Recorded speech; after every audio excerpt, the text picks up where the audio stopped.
ఇదివరకు 'దేవుడు చేసిన మనుషులు' అని ఒక సినిమా ఉంది. 'ఎన్టీ రామారావు, కృష్ణ' నటించినటువంటి. దాంట్లో ఒక పాట ఉంటది. దేవుడు చేసిన మనుషుల్లారా అంటే మనందరం గూడా దేవుడి సృష్టి అన్నటువంటి. మనుషులు చేసిన దేవుళ్ళారా అంటే విగ్రహాల్ని తయారు చేసేటటువంటిది మనుషులు దేవుడి విగ్రహాలు. దానికే పూజలు చేస్తుంటాం. అప్పుడు స్మగ్లర్లు దేవుడి విగ్రహాలతో నాటకాలు ఆడుతున్నటువంటి వేళ, స్మగ్లింగ్ చేస్తున్నటువంటి వేళ మనుషులు చేసిన దేవుళ్ళారా అన్నటువంటి పాట పెట్టుకొచ్చారు.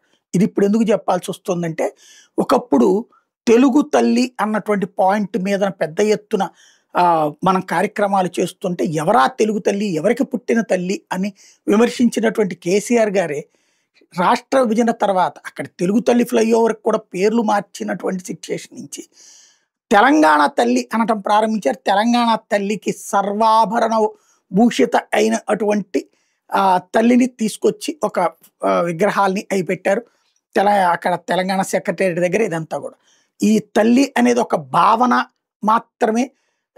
ఆంధ్ర తల్లి వేరు, మా తెలంగాణ తల్లి వేరు అన్నటువంటి మాటలు మాట్లాడిన కేసీఆర్ తెలంగాణ తల్లిని సృష్టించాడు. ఆ తల్లి ఇంకొక బిడ్డకి నచ్చలేదు, కాంగ్రెస్ బిడ్డకి నచ్చలేదు. కాంగ్రెస్ బిడ్డ ఇప్పుడు ఇంకొక తల్లిని సృష్టించాడు. ఈ కాంగ్రెస్ సృష్టించినటువంటి ఈ తెలంగాణ తల్లి ఒక సాధారణ పల్లెపడుచు, ఏదైతే వ్యవసాయం చేస్తూ ఇతర గ్రామీణ ప్రాంతపు పల్లెపడుచు విగ్రహాలు ఇప్పుడు రాష్ట్రమంతటా ఆ విగ్రహాలు పెడతారట. దీని మీదన హరీష్ రావు తప్పుబట్టారు. తెలంగాణ సమాజానికి సంబంధించి అసలు తెలంగాణ నినదించనటువంటి వ్యక్తులు ముఖ్యమంత్రులు అయితే ఇట్లాంటి పరిస్థితి వస్తుంది అన్నటువంటి విమర్శ చేసుకొచ్చారు.